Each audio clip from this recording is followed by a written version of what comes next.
So this is a discussion of the Bhagavad Gita, chapter 15, the way to the Supreme Self.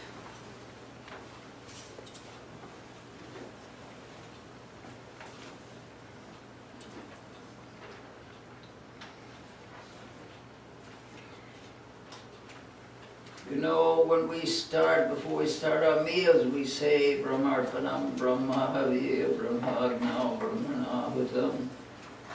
We say that prayer, which is from chapter 4 of the Bhagavad Gita, verse 24.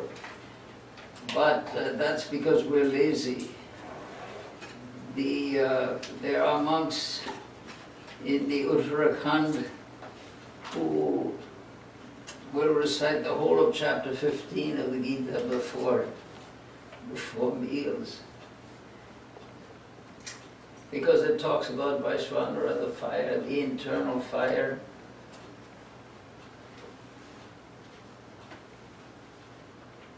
So what I'll do is I'll just start reciting it verse by verse and talk about each verse, the meaning of each verse.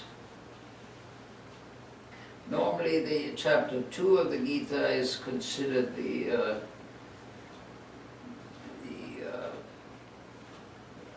thing where Sri Krishna establishes the fundamental truth, the fundamental reality before Arjuna, because he has to restore Arjuna's conception of life, true conception of life. Arjuna has become disoriented by seeing the prospect of this huge battle which is about to take place. So Sri Krishna starts by expounding the highest wisdom, namely chapter 2 of the Gita. He spends in doing that. But chapter 15 also has that same quality of basic philosophy. And so it is in the same mood, you could say, as the second chapter, as a general philosophical introduction to what this universe is all about. So, Urdhvamulamata shakam ashvattam prahuravyayam chandamsi yasya parnani yastam vedasa vedavid. They say that this ashwatha tree, which has its roots upward and its branches downward, and of which the Vedas are the leaves, this ashwatha tree is imperishable. He who realizes it is a knower of the Vedas. Urdhva moolam adhashakam. Urdhva, moolam, the root, is urdhva, is above. Adhashakam, the branches are below. And this is the ashwatha tree, which is supposed to be avyayam, which is supposed to be undecaying. Now, what is an ashwatha tree and why that name? Ashwatha tree, of course, you could say it's a banyan tree. I don't know what the exact genus and biological description is, but but this particular tree, which is the tree of the world, is planted upside down. And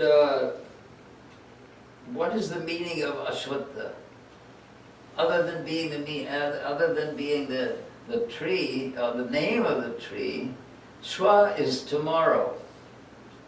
In the Sanskrit word, swa refers to tomorrow. Ashwa means not tomorrow. Tha, it refers to stha, the root stha meaning to stand. Ashwatha is something which will not be standing tomorrow. See, that is the very profound name given to this world. What is the basic truth of this world? the fundamental reality of this world is it will not be here tomorrow.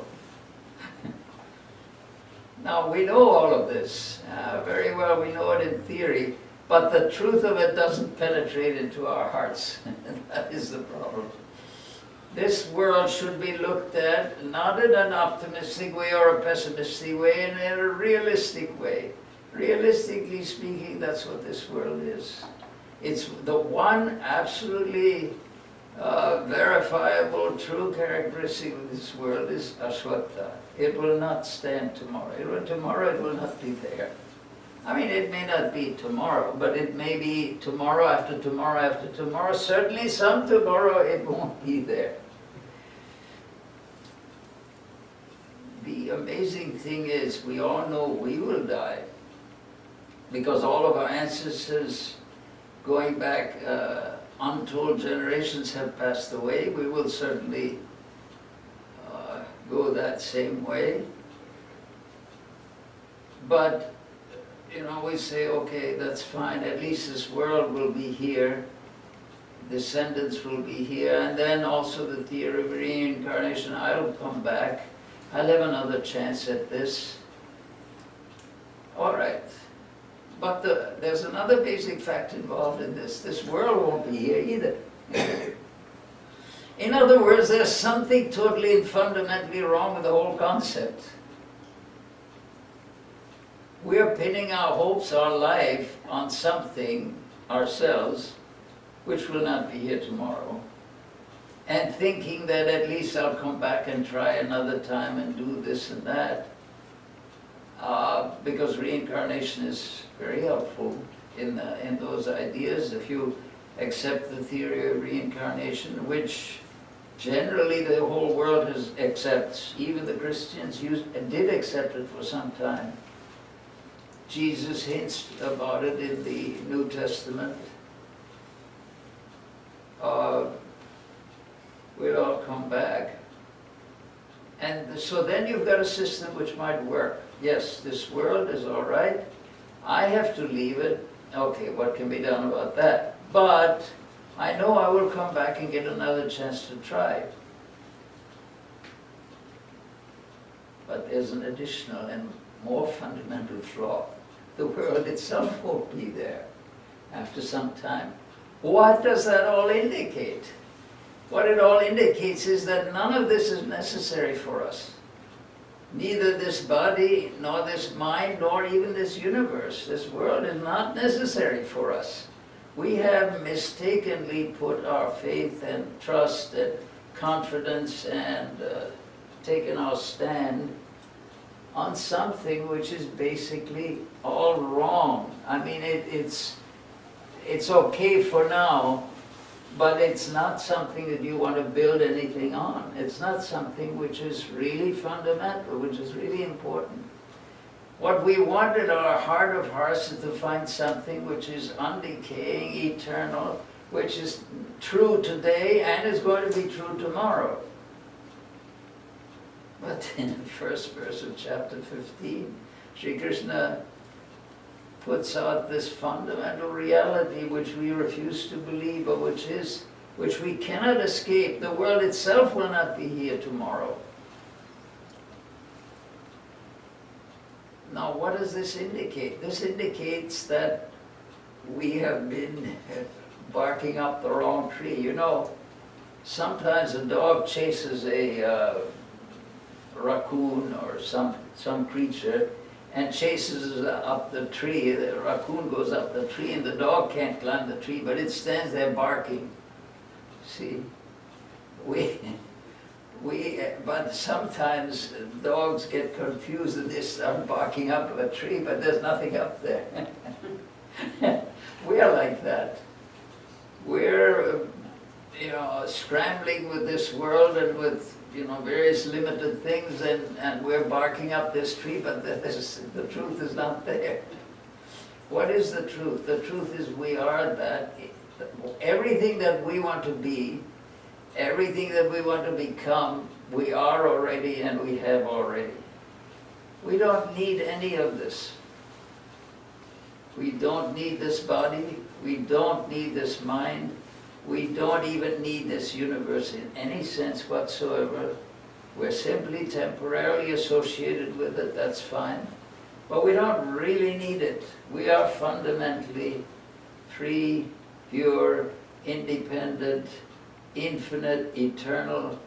We are the basic reality that we're trying to find everywhere else. That's the basic message. If this whole world were to disappear right now, including our bodies and minds and everything, yes, okay, there would be, problems associated with the immediate surroundings. But basically, we don't need any of this. Nothing of what we have would be affected by, or can be affected by anything that happens. Nothing of what is essential to us can ever be taken away, can ever be changed, can ever be endangered at all. Why? Because we are the fundamental material of everything that we hope to be and that hope to accomplish we already have. The reality is fully ours. The truth, the eternity, the infinity that we seek everywhere else, we already have. We are that.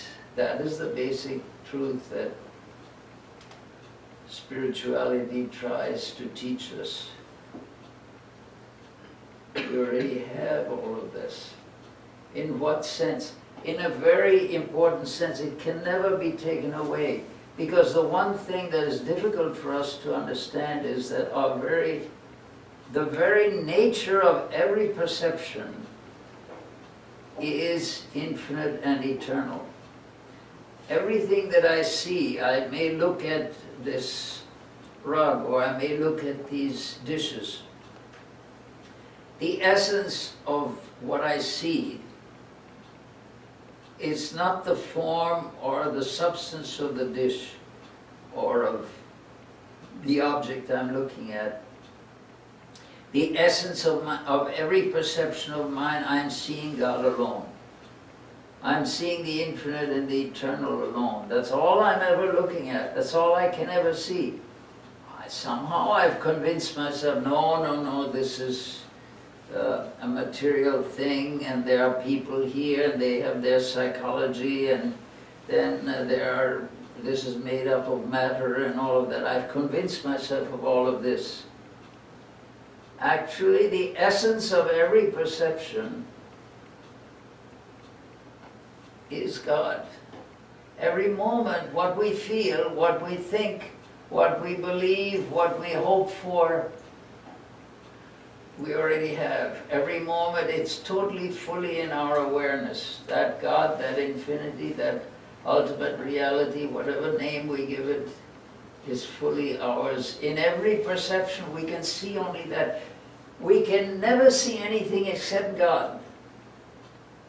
That is the fundamental statement that's made basically in all scriptures. You can never see anything except God. If you try to find something else, you cannot do it, because the essence of every perception is consciousness. And consciousness has no beginning and no end. When you see something, when you experience something, when you use your senses in any way, whatever you perceive in any way, whatever you think about in any way, what is the essence of that? The essence of that is consciousness. I am aware of the fact that something exists. Instead of saying this exists, or I see this, I smell this, I touch this, I should say I am aware of the consciousness of this. That consciousness, which is absolutely necessary for us to see anything, is fully in every perception. All I can see is God. I cannot see anything else except the infinite and the eternal. I put all sorts of dresses on it, but it's the essence of every perception is God. That That is the thing. Science tries to answer what is the essence of everything. And it gets to it by breaking things apart. I break this wall into smaller pieces and I find it's made of minute pieces of this and that. I break something else apart. I mean, I break whatever I've broken apart, I break that apart again. And I see it's made up of this and that. And I break it apart again and it's made of something still smaller. I can break it on up, as long as it will, but nothing will ever change. Whatever I finally see is not matter. Whatever I see is consciousness. When I see you, I'm not seeing anything basic. First of all, I interpret it as being physical and psychological. I see a person there, that person has a certain form, and there's a certain psychology associated with that person, there's a certain relationship with me. They're either my friend or my adversary or my enemy or my relative or my something or other. That's the psychological envelope I throw over everything. And but what I perceive, first of all, is perceived on the screen of my consciousness. What I perceive is infinity alone, overlaid with all sorts of other things.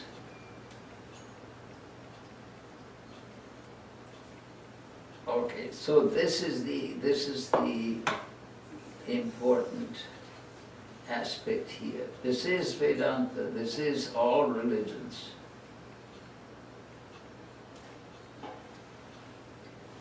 So, Urdhvamulam atha shakam asvattam prahuravyayam chandamsi yasya parnani yastam veda savedavit. So the chandamsi, the scriptures, are its leaves, and the one who knows it, who knows this tree, this Ashwatha tree, he is a knower of the Vedas. Because, you see, Sri Krishna elsewhere says that the Vedas, the three Vedas, the holy Vedas, they have a beginning and an end. Go beyond the scriptures. The Vedas are a path leading from here to there. But if you're already there, you don't need the path. He says elsewhere, the Vedas are of as much use to us once we know the fundamental reality. They're as much use to us as a little pool of water is when there's a flood of water all around and everything. When the water lies under, when the land lies under several feet of water, what is the use of a little pool of water here and there? So having realized Brahman, having realized the truth of things, the scriptures which are supposed to show you the path, they are no longer needed, you're already there. Anyway, so this is the, all of this is the significance of this first thing. And this tree is planted with its roots above and its branches below. That's our situation. See, because we have turned this whole thing, we've turned our situation totally upside down. We want to find truth by going out and dealing with all of this. We wanted to try to find truth through science by analyzing nature. We want to use nature for our purposes. We want to use various things in order to realize God. I want to realize God, so I'm going to do sadhana, I'm going to sit down and I'm going to meditate and all of that. That's wonderful. We have to do that. We have to pray, we have to meditate, we have to do that. This is the best thing we can do. But what is the truth here? Already, all those scriptures are already part of my own consciousness, my own knowledge. I am not in need of the scriptures. I'm already at the goal that the scriptures are trying to reach me, or show me how to reach. It's like being in a city and seeing a sign that says where the city is. You know, this particular city, go this way for the city. Well, I'm already there. I don't need that sign anymore. That sign was extremely necessary and useful as long as I was not in the place that I wanted to get to. Once I'm there, I don't need the sign anymore. Okay. So this is the first verse. Then it goes on.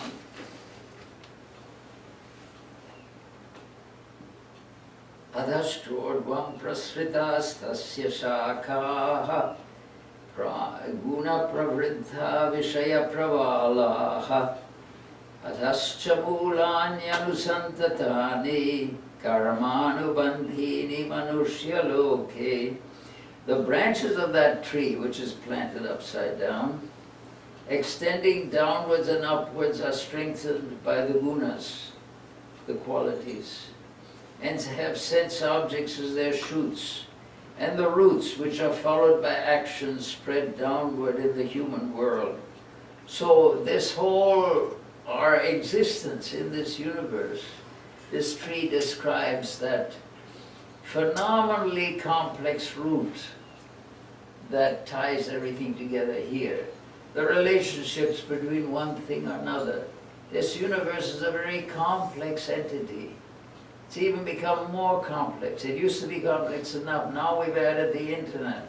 And that means that things which were never related before are related now. And people like me who try to find out simple things cannot find out simple things because you can only do complicated things on the internet. So we're making things worse rather than better. But again, Sri Krishna is describing this, the world, the branches of that tree, they extend downwards and upwards. They strengthen the gunas and have sense objects as their shoots. And the roots, which are followed by actions, spread downwards in the human world. This whole massive network of activities, of thoughts, of wishes, of desires, of hopes, of attempts to reach certain goals, of frustration at not being able to reach goals, of new attempts to try to reach, make more effort on all of that comes from this tree, as part of this structure of the universe, which is fine. We have to understand that structure. But the basic point is, our basic internal reality is far beyond. Na rupam asyeha tathopalabhyate nanto na chadirna sampratishtha ashvattamenam suvirudha moolam asanga shastrena dridhena chitva. This complicated web of relationships, this universe that we have created around ourselves, very complicated, twisted, and there are many rules and regulations, how things work, how things should not work. It's the form of this Ashwatha tree, the form of this universal complexity in which we are immersed. Narupam asyeha tathopalabhyate. The form of it, the essence of it, is not perceived here. We cannot surround this all. This universe that we have created or that has been created around us is so complicated. We cannot really, we can only see one tiny portion of it. We cannot, the whole of it is beyond our ability to understand. Nanto na chadya na sampratisha. We cannot, this universe, we cannot see the end of it. What is the purpose of all this? If you look at this, what is the purpose of all of this? Why are we going through all these things? This complicated web of life in which we're involved, relationships, purposes, methods, meanings, obligations. We have personal obligations, we have family obligations, we have city obligations. God help you if you park in the wrong place. We have, we have so many taxes and so much machinery to it. This life has become extraordinarily complicated. So we cannot see the end of it, and we cannot see the beginning of it. How did all this begin? We cannot get to that. We do not know. We cannot, you try to figure out how things got organized like this. There are many good people who are trying to figure out how this universe got organized. How we landed in the situation we're in and what to do about it now. But we're not able to do that. People, deep scholars and scientists and politicians and all that, all the good, best possible people, they try to figure things out, how things ought to be, and this group believes this way and that group believes that way. No one really knows. We're going on assumptions. This is our life. We don't see where all this is leading. All actions, political actions, social actions, spiritual actions, all of our obligations, where does it all lead to? We try to figure that out. We try to make sense out of everything. But really speaking, one group believes this way, another group believes that way. No, nobody can really with certainty point out where this web of relationships, how it should be approached, what it is, what we should do about it. We don't see nanto na chadi, now we don't see the end of it. Adi, we don't see the beginning of it. Na sampratishta, we do not even see on what it is established. This universe of our experience is established on God, on infinity, on consciousness. But we don't see that. We have to rely, the scriptures tell us this is the truth, and we say yes, it has to be the truth, but we don't feel it. For us, you try to make sense out of this world in the ordinary way. You do it the best you can, and you manage and do it all right, you can do it to a certain extent. But really, we don't know. Really, you look at different schools of thought, thinking this way or that way. What is the reality about it? The real thing about it, the truth about, what is the truth about this universe? Nobody can really with absolute certainty say. This is the universe we're living in that Sri Krishna is talking about. Ashwattamenam suvirudha moolam. This Ashwatta tree, this universe, which is so firmly rooted, what's the solution of it? Asanga shastrena drudhena chitva. Chitva, having been cut down by what? Shastra, the weapon of what? Asanga, non-attachment. This is the message, the basic message of the Gita is non-attachment. What is the basic message of the Gita? It's non-attachment. In other words, do what you need to do, struggle with whatever you need to struggle with and try to conquer and try to reach the fundamental truth of things. Do it, try and struggle. That's fine, but be non-attached. That is how do you cut through all this complexity? How do you get to the heart of things? Asanga shastrena drudhena chitva. So, by the strong dridha, the strong, this immovable, unbreakable weapon of non-attachment. Non-attachment, asanga, non-attachment is the basic message of the Gita. Be non-attached. Do what you need to do, but be non-attached. Why should you be non-attached? Because ultimately none of this is necessary. Ultimately within in everything, within ourselves, within every perception, is only God. Suppose you're dreaming, and in a dream you're climbing a tree, and in the dream somehow you lose your footing, or you lose your hold on the tree, and you're falling. You're falling from that tree in the dream. What a tremendous, this would be a tremendous shock if you dream like that. But what's going to happen to you? Nothing. You're dreaming, so all right, you're falling, you dream, you fell off the tree, you're still in the bed, nothing has happened at all. This is our life, in this life something terrible may seem to happen. But what actually is happening to us? Nothing. No matter how terrible it seems to be, actually what has happened is nothing. Because it's just like you were dreaming about this and you had this horrible nightmare in which you fell out of this tree. And you may wake up screaming, but you're falling and you're falling out of the tree. And then you wake up and you find nothing at all has happened. This is our present position. This is where we are.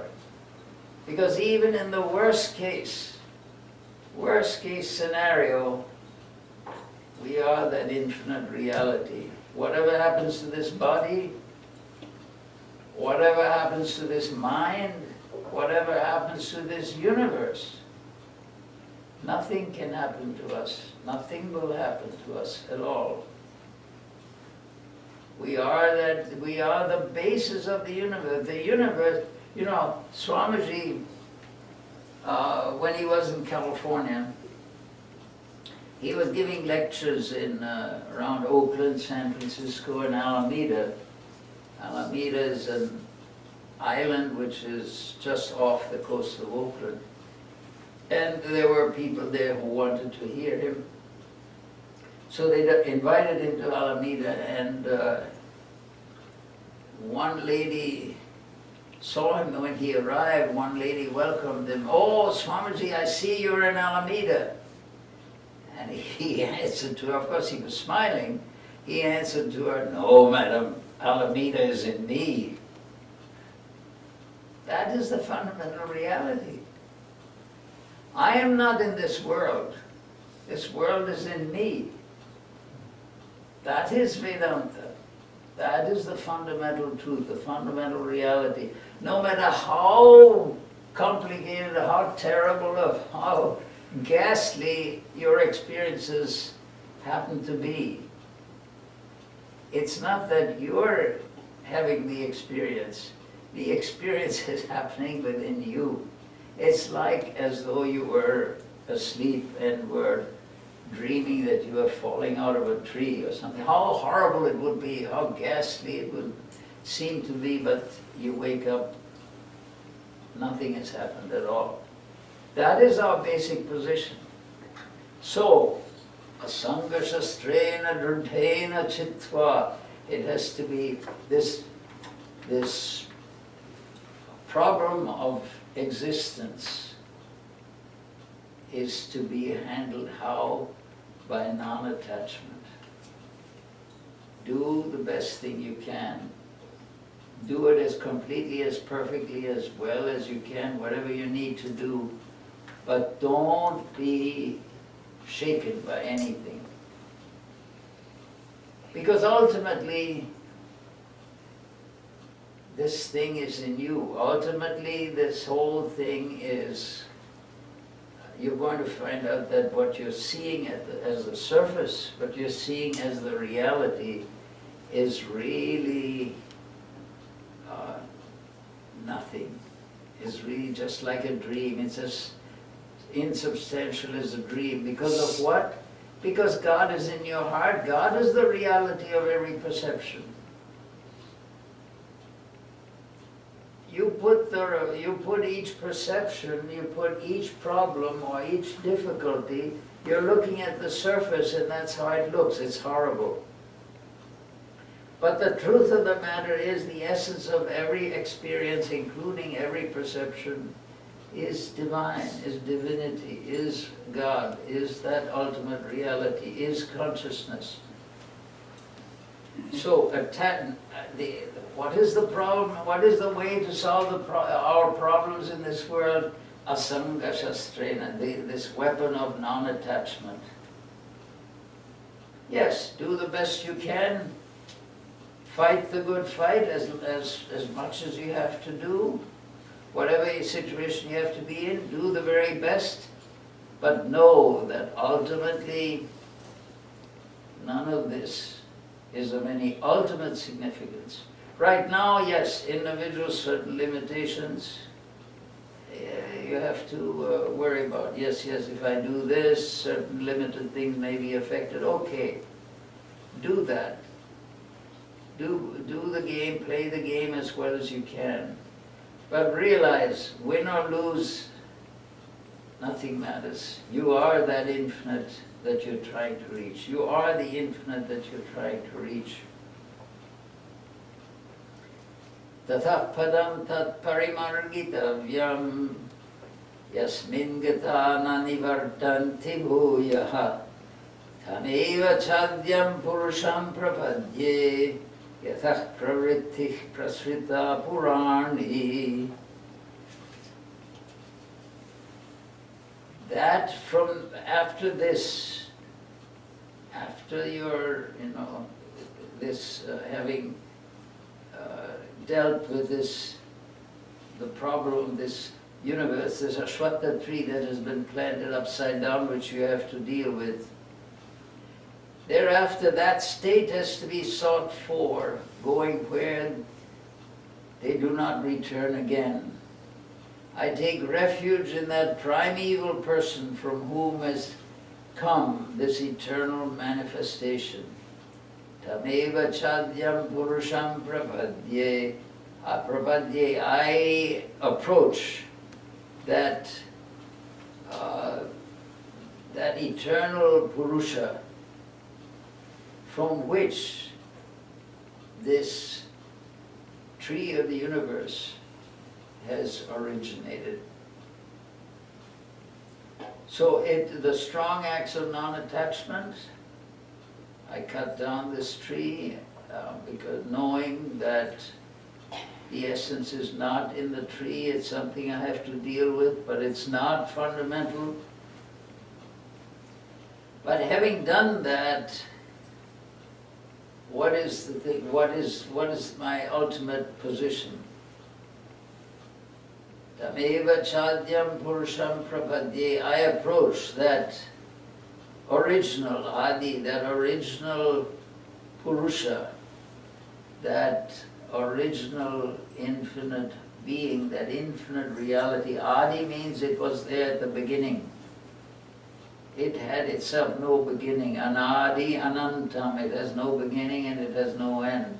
That Purusha, that being, that reality I take refuge in. Tameva chadyam purusham prapadye yatha pravritti prasrita purani. This Purani, this ancient creation, this eternal creation that has been going on for untold ages. I take refuge in that Purusha. That's what we were talking about yesterday. Saying all these things in a theoretical way does not go that far. It is a dream. I say, these things are like a dream. It's this universe. I may feel like I'm falling out of a tree, but I wake up and I'm finding that all of this was just an imagination. But we're still suffering from this. So how do you overcome that suffering? Tameva chadyam purusham prapadye. I approach that original Purusha, that original being, that original reality. I approach this original reality, yatha pravritti prasrita purani, where this Purani, this ancient pravritti, this ancient universe, this ancient creation, from whom this ancient creation, prasrita, has been has issued forth.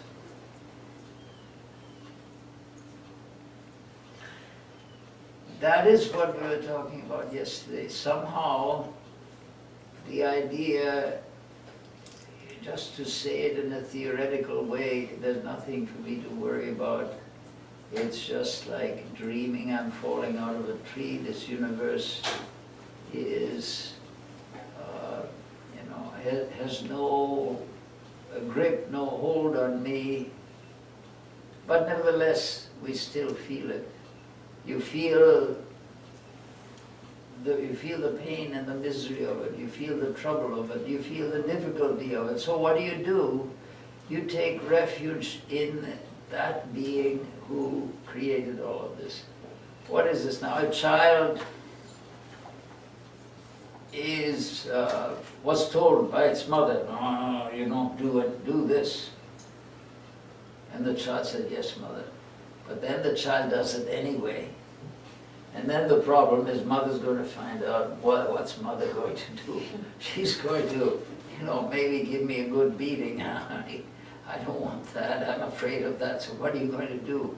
She's going to find out, because you were not supposed to have those cookies, you see. But you climbed up on the chair, and the cookies were put up very high. You climbed up on the chair, climbed up actually on the table, and managed to get that jar of cookies and bring it down. And guess what? The whole thing slipped away and broke on the floor. Oh, Mommy certainly is going to find out about this. There's no hope. So before Mommy can fully understand what is happening, the child runs to her, grabs her, "Mommy, Mommy, Mommy," you see. And then, of course, is the mother going to be able, she knows exactly, one glance, she knows exactly what has happened. But there's the child just grabbing hold of her. What's she going to do? Okay, all right. I mean, he knows he did wrong, but so this is how we approach God. Somehow we've strayed away from God. We know that this universe we should behave in a certain way, and we should, spiritual practices and all that, but we don't do that. And then, how do we, so we have this idea, yes, I should practice non-attachment, I should practice detachment. But I've done this thing, or I'm entangled in all of this, and how am I going to get out of this? How am I going to get out of this predicament? So, I can tell myself, all this doesn't exist. The reality is Satchidananda, it's consciousness alone. It's Brahman alone. But nevertheless, I'm suffering. So that doesn't fully help me. I don't overcome my problems just by simply saying they don't exist. So what do? I take refuge in that being that is manifesting as this universe. This universe is the manifestation of God. It is the infinite consciousness, the infinite reality. So how do I deal with that? I approach that reality. I take refuge in that reality, like a child taking refuge in the mother. And that is how I deal. I know I can't overcome this alone. Somehow I've gotten involved in this, so I take refuge in God. So that's why we have, otherwise I could just say Aham Brahmasmi and the matter is finished. Aham Brahmasmi, finished. But Aham Brahmasmi is not going to finish it, because when things really happen, I can say Aham Brahmasmi. But if I were really convinced that Brahman, that I am Brahman, if I really knew this, then I could say Aham Brahmasmi and the problem would be finished. But inside, I say Aham Brahmasmi, but inside I don't really feel it. So the problem remains. So how do I get rid of the problem? Taking refuge. You take refuge at the feet of the holy ones. For us, Sri Ramakrishna, Mother, Swamiji, Buddha, Christ, Om, that is our refuge. We take refuge in that. Okay, we don't know, we can't. The problem is with us. I can say it doesn't exist. I can say God is the only reality that I perceive, but I don't see that. The problem is with me anyway. So how do I solve my problems? By taking refuge in those who have solved their problems. That is the key. That is the fundamental reality. I take refuge in those who have gone beyond the problem. Taking refuge itself is not a weakness. Taking refuge itself is a function of great strength. I've tried to do everything I can. I've tried to follow all these instructions, and I find I can't always. Sometimes I fail, sometimes I can't do it, sometimes I don't have the energy to do it, sometimes I don't have the mood to do it. I know I should do all these nice spiritual practices, but sometimes I can't. So, I take refuge in those who have solved those problems. Brahmavid, Brahmaiva bhavati. The knower of Brahman becomes Brahman. I take refuge in Brahman, which is my true nature as well. And it is also the true nature of those great souls who have become our guides, our leaders. And so this is, again, Tameva chadyam purusham prapadye yatah pravrittih prasrita purani nirmana moha jita sanga dosha adhyatma nitya vinivritta kamaha dvandvair vimukta sukha dukkha samyair gacchantya mudhah paramavyayantat. The wise ones who are free from pride and who discriminate, who have conquered the evil of, that is, the evil of attachment, who are ever devoted to spirituality, completely free from desires, free from the dualities called happiness and sorrow, they reach that undecaying state. So I take refuge in these, in the wise ones who are free from pride and delusion, who have conquered the evil of attachment, who are not attached to the limited. Attachment is to be only to one's own nature, to the infinite, to the eternal. Being attached to the limited is a source of problems. The thing is, you can be attached to limited things, and nothing wrong being attached to limited things, if you realize that it is not the limited to which you're attached. Actually, you're attached to the essence, which is unlimited, which is eternal, which is also the essence of yourself. You're attached to your own reality. Being attached to God, to the great ones, doesn't mean you're attached to something limited. It means you're attached to your own infinite reality, which they have achieved. They have themselves become that infinite reality.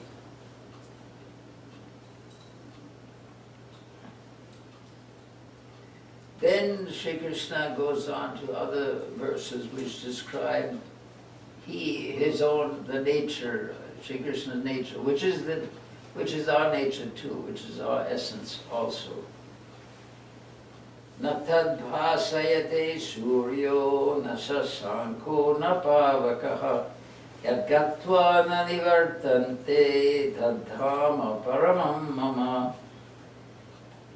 Now, not that bhasayate suryo, the sun does not shine there, na shashanko, the moon doesn't illumine that, na pavaka, even pavaka is fire, that which purifies. So this goal of mine, the supreme abode, the supreme reality, the essence of ourselves, The sun, neither the sun nor moon nor fire illumines that. It cannot be illumined. It is illumination itself. It is my supreme abode. It is the reality from which one does not return. Mamaivamsho jiva loke jiva bhutha sanatanaha. A amsha, a part of me, mama eva amsha, a portion, indeed, a portion of myself, jiva loke sambhutaha, has become, a part of myself has become in this world, jiva loke jiva bhutha sanatanaha, has become an eternal part of this world. It is verily a part of mind, which becoming the individual soul in the region of living beings. Manasashtani indriyani prakritistani karshati. Karshati means this, a portion of the infinite. A portion of the infinite has become a portion, amsha, an amsha, mamamsa of him, of mine, that is of the infinite. Sri Krishna is speaking. A portion of mine has become jiva bhuta, has become a living being, jiva loke, in this world of living beings. And what does it do? Manashashtan indriyani prakritistani karshati. Karshati means it draws to itself. A portion of God. Who are we? What is our nature? What we are is, we are a portion of that infinite reality, has become, in this world of men, has become a living being in this world of men. So a portion of the infinite and the eternal, a portion of the reality, a portion of Brahman, you could say, as it were, has become a living being in this world. So who are the living beings in this world? The living beings in this world are portions of that, are parts of that, are sections, you could say, manifestations of that infinite reality. Human beings are not just things that, beings that come into being, go away and get rebirth and come again. They are, every perception that we have is a perception of God. We see living beings and we see things. What are these things? Especially living beings. What are these living beings? Living beings are portions of God. This is a part, you could say, a part of the reality. As it were, how can infinity have parts? But as it were, a part of the infinite has become Jiva Bhuta, has become, having become a living being, Jiva Loke, in this world of living beings, draws to itself all these organs, Manashashtan Indriyani, the six Indriyas, mind being the sixth. It draws to itself these organs in this consisting of matter. In other words, it is, who are these living beings? Who are our friends and neighbors? Who are ourselves? We are portions of God. God has, as it were, become down and manifested in this world of living beings. And having manifested in this world, draws to itself. In other words, we're a part of God.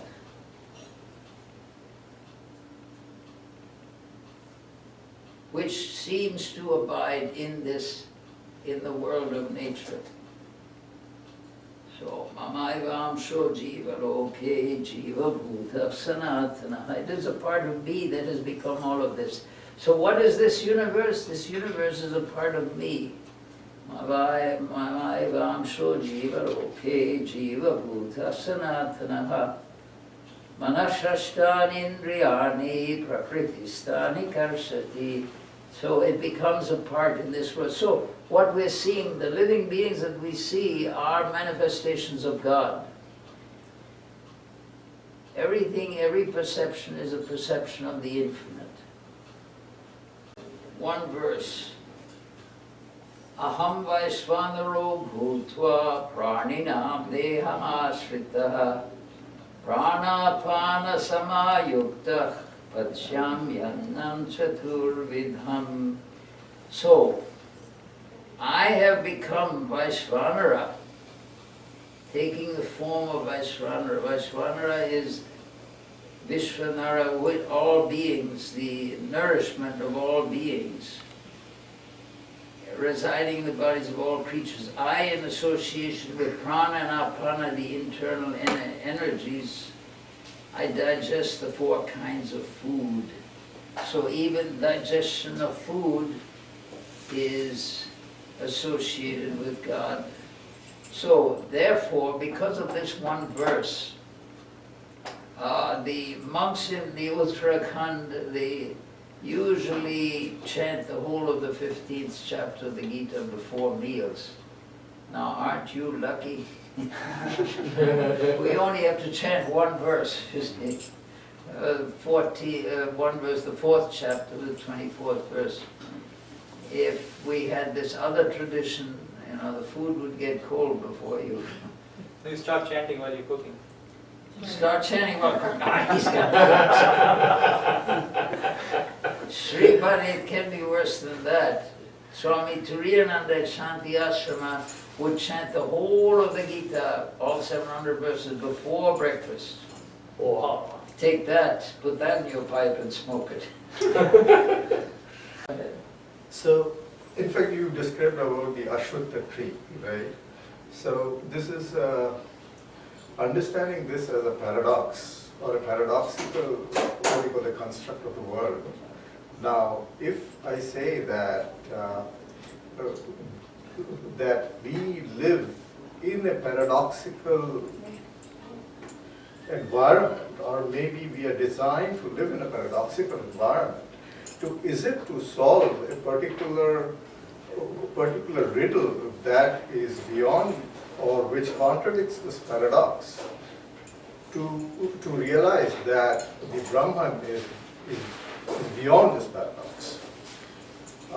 That is the first thing that probably I wanted to, probably if you could explain a little bit more on that. And the second question is that if this is like a paradox in a sense that if I want to drink milk and I don't know the taste of the milk, I cannot, howsoever I want to describe it to people, that I can describe by its properties, by its gunas, by its all attributes. And I can say it comes from a pretty cow, and which is well fed, which is fed on the grass, and it looks white. I can make what you call sweets out of it, or maybe cream and curd out of it, or whatever I want to describe. And how it's sweet, and I can make it a salty curd, whatever, right? Because cheese out of it. But still, I won't be able to describe. I won't be able to probably feed or make the person realize that there is this sweetness, but the experience of the milk itself, right? And the scriptures will probably take me to a certain, from this point to the other point.